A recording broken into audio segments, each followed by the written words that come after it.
Di tahun 1930, ada sepasang suami istri datang dari kota itu ke Indonesia. Mereka orang Kristen. Mereka pergi ke Indonesia sebagai ekspatriat, bekerja di pabrik rokok namanya BAT di Pasuruan. Mereka kerja di situ, terus kemudian mereka mulai punya anak di Indonesia. Anak pertama semua lahir di Indonesia. Mereka mulai pergi dikirim tuh ke Cirebon, ke Semarang dan lain sebagainya. Mulai anak-anaknya lahir. Setelah berapa tahun mereka kerja di BAT, mereka nggak sejahtera, mereka mengeluarkan diri, akhirnya mereka menetap di kota namanya Batu Malang. Dan akhirnya mereka punya 8 orang anak, dan anak yang paling kecil adalah mama saya. Berarti kedua orang ini adalah opa oma saya. Mereka datang dari kota Chennai, Madras. Dan mereka selalu bilang sama anak-anaknya, termasuk mama saya yang terus mengulang-ulangin kepada saya, kami datang karena dulu ada penginjil namanya Thomas yang ke situ. Karena itu sejarahnya mereka lah. Mereka bangga karena Thomas masuk ke situ. Sebelum mereka meninggal di kota Batu Malang, mereka sempat mendirikan gereja, dan gerejanya masih ada sampai hari ini. Di tahun 1939, namanya Pinkersterk zaman itu, zaman Belanda, sekarang disebut GPDI. Sebelum mereka meninggal, mereka kasih tahu kepada 8 orang anaknya, sebarkan Injil ke Indonesia lewat literatur. Mereka nggak tahu satu hari akan ada sosmed, tapi visinya mereka luar biasa karena mereka bilang gini, kalau lewat literatur, kamu bisa kirim literatur, traktat, buku ke seluruh Indonesia, Injil bisa didengar oleh semua orang. Itu visinya mereka. Mereka meninggal. Bagi saya mereka adalah pahlawan iman yang luar biasa. Akhirnya 8 orang anak ini sebagai yatim piatu menjalankan gereja. Mereka betul-betul tidak ada background teologi dan lain sebagainya. Mereka berusaha untuk menopang gerejanya dengan keuangan yang sangat sederhana. Mereka betul-betul sangat miskin. Dari 8 orang anak tengah itu seorang perias, cuma satu-satunya. Dia bilang sama kakak dan adik-adiknya, biarkan saya pergi ke Jakarta. Terakhir tahun 50, udah mau masuk tahun 60. Biarkan saya pergi ke Jakarta, saya mengadu nasib. Doakan saya berhasil, saya bisa bawa kamu ke Jakarta. Dia pergi ke Jakarta. Sampai di Jakarta, dia cari-cari kerjaan. Tiba-tiba dia dipanggil sama sebuah perusahaan kopi untuk bisnis kopi. Dia bisnis kopi, terus lama-lama dia lihat salah-salahnya, dia keluar, dia mulai buat usaha sendiri.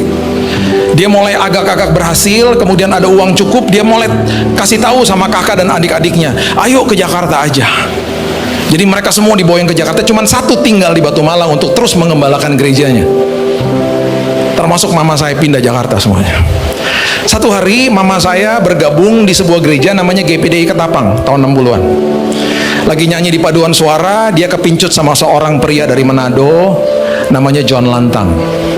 Si John Lantang ngelihat si Ibu Min Daniel ini, yang satu kulitnya gelap orang India, satu kulitnya terang, kulitnya putih orang Manado. Lihat-lihatan, jatuh cinta, menikah, jadilah saya. Oke. Istri saya orang Cina, anak saya gado-gado ya. Nah, waktu papa saya masuk ke dalam keluarga, dia bantuin tuh usaha kopinya. Nah, satu hari di tahun 67 mereka meeting, keluarga besar ini, kakak beradik. Mereka bilang begini, yuk kita realisasikan apa yang papa mama kasih tahu sama kita. Kita buat yayasan aja ya. Dengan uang yang ada, kita mulai buat sebuah yayasan. Kita bangun, kita buat, kita sewa tempat kecil buat buka toko buku. Kan harus lewat literatur katanya begitu. Jadi mereka buat yayasan namanya Immanuel, dan terbentuklah saat itu tahun 67 toko buku Immanuel. Mungkin ada yang pernah ke sana, saya nggak tahu. Nah, kemudian mulailah terjadi juga penerbitan buku-buku, mulai disebarkan, tulisannya ada logonya Immanuel. Karena mereka bilang gini, Allah menyertai kita. Mereka berdoa, mereka tinggal bareng di deket-deketan. Mereka tinggal di daerah Metropol. Kalau Bapak Ibu pernah ke Jakarta Pusat, ada Metropol, itu daerah Megaria namanya dulu. Sebelahnya ada, sekarang ada gereja Isal Masih. Itu dulu rumah saya di situ. Tahun 75 dihibahkan ke gereja, kami semuanya pindah. Kalau masuk ke Metropol, di belakang ada flat 3. Itu adalah apartemen pertama di Jakarta. Mereka tinggal nyewa di situ. Nah, mereka buka toko kecil. Berapa kali berapa saya juga lupa. Kecil banget di Metropol itu. Itu toko buku Immanuel pertama kali berdiri. Oke?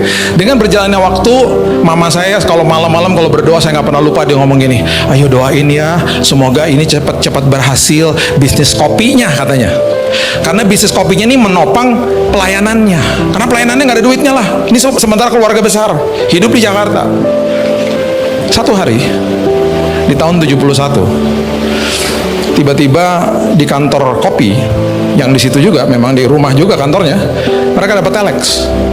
Dapat telex dari Amerika mengatakan begini, kami adalah gerai kopi di Amerika dan kami mendengar bahwa ada kopi enak di Indonesia namanya Beans Sumatra. Tolong kirimin sampelnya, kami mau coba. Telex. Adik-adik yang nggak tahu telex nanti di Google aja ya. Itu kalau dulu saya ngeliatin mesin telex itu ketika pesannya masuk ke telex dia akan ngetik sendiri kayak mesin tik. Kalau salurannya nggak baik dia akan nyetop sendiri. Terus kita nungguin aja gitu. Ya elah ngegantung banget sini beritanya. Terus lagi oh gini. Terus kita nunggu lagi garis berikutnya. Lu ribet banget deh. Kalau WhatsApp kan enak langsung terus semuanya kita terima. Ini enggak. Itu telex. Tiba-tiba saya nggak pernah lupa, saya pagi-pagi di garasi rumah, papa saya lagi ngepek biji kopi. Saya bilang, "Pak, mau dikirim ke mana?" "Ke Amerika," katanya gitu. Saya nggak pernah lupa juga, saya tanya gitu, "Amerika tuh di mana?" "Nggak tahu, jauh," katanya gitu. Kalau Manado papa tahu, Amerika nggak tahu lah, jauh katanya gitu. Udahlah dikirim. Saya nggak ngikutin beritanya.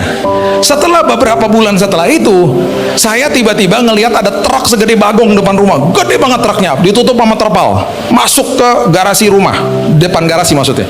Saya tanya, itu buat apa mah? Mama saya ngomong gini, itu isinya buku-buku, puji Tuhan kita bisa cetak buku sama traktat katanya. Itu mau dikirim ke desa-desa di seluruh Pulau Jawa katanya begitu. Oh katanya nggak ada duit, saya ngomong gitu. Mama bilang gini, itu kamu ingat nggak biji kopi yang papa kirim ke Amerika itu mereka suka, mereka udah order ulang dan sekarang kita kemarin dikirimin cek dolarnya kita konversi ke rupiah bisa buat buku katanya gitu. Oh puji Tuhan. Bapak Ibu tahu gerai kopi itu hari ini namanya Starbucks dan gerai kopi itu adalah gerai kopi yang makanya saya lagi minum Starbucks tuh di bawah. Gerai kopi itu, kalau pernah ke Seattle, mungkin ada yang pernah ke Seattle, ada tempat namanya Pike Place. Itu gerai kopi Starbucks yang pertama. Gerai kopi itu yang kirim telex. Kalau Bapak Ibu pergi ke situ, logonya masih coklat. Karena dia Starbucks itu berdiri tahun 71. Persis di tahun itu mereka kirim telex. Dan kalau ke sana, itu orang kecil tokonya, orang cuma ngantre gitu ya, masuk beli kopi, kemudian foto di situ karena ini terus memorability tulisannya the first Starbucks store gitu. Mereka cuma foto selfie terus keluar gitu. Gitu itu tokonya tuh. Saya berkali-kali ke sana. Sampai kenal sama GM-nya. Ngobrol-ngobrol setiap kali ngomong mau minum kopi bareng, tukar-tukar informasi karena saya suka kopi ya. Jadi kita menimba ilmu lah bla bla bla ngobrol sampai dia pernah ngomong gini sama saya. "Sayang Bill, sayang ya, telexnya lu udah nggak ada," dia bilang gitu. "Kalau tuh telex masih ada, gue pajang tuh di museumnya Starbucks," katanya gitu. Makanya Bapak Ibu kalau pergi ke Starbucks, nanti coba lihat deh, ada whole beans coffee 250 gram segini, biji kopi, pasti tulisannya Sumatra Coffee. Itu pertama kali tahun 71 yang kirim sampel itu papa saya. Sekarang saya cuma mau kasih tahu inilah sama kita. Tahun itu HP nggak ada, email kagak ada, internet nggak ada. Kok bisa telex masuk ke situ? Di dalam penyertaan Tuhan, Tuhan bisa pertemukan kita dengan kesempatan yang tepat, dengan orang yang tepat untuk membawa kepada tujuan yang tepat. Itu Tuhan. Kalau saat itu Tuhan bisa buka jalan seperti begitu, apapun dan siapapun, tidak ada satupun orang yang bisa membatasi Tuhan.